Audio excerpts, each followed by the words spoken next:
believe I have evidence that there are some parents who are using Patreon to sell images of their underage children to child predators. I posted that video back at the beginning of May of this year, when Mom Uncharted brought me what I can only describe as a plethora of evidence that parents were setting up Instagrams for their underage, often adolescent daughters, getting huge followings by posting very risque and provocative images of these children.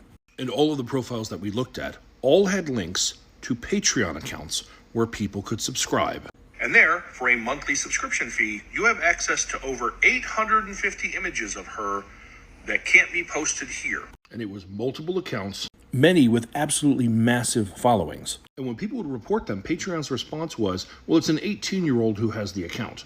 Yeah, no, they all say supervised by mom. We get it.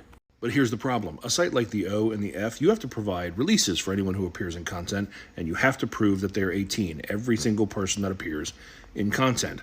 Patreon doesn't seem to moderate or care about the media that is uploaded. You get subscribers, and then you give them whatever you want to give them, and they're like, as long as an 18-year-old runs the account, we're fine. No, I was willing to believe that Patreon was kind of oblivious to this loophole that was being exploited. I was willing to believe that.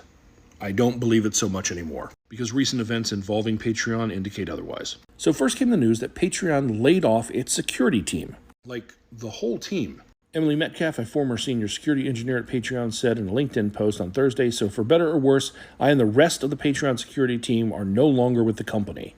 That just seemed odd, and then someone found a post on Glassdoor that was much worse. Glassdoor is where current or former employees can post their insights on what are the pros and cons of working at any given company. And on August 16th, a trust and safety specialist from Patreon posted the following cons. "We are being told by management and executives not to take down content that is illegal or was reported as being S in nature involving minors unless the police make contact with legal or we have an order by a court. When others try to inform management that there is an amalgamation of accounts that are selling lewd images of what appear to be children, all concerns are dismissed. It's about advocating for customers who are attracted." Yeah, attention DOJ, you need to investigate Patreon. And if you're a reporter who wants to do a story on this, I'd be more than happy to provide more context, because this needs to stop.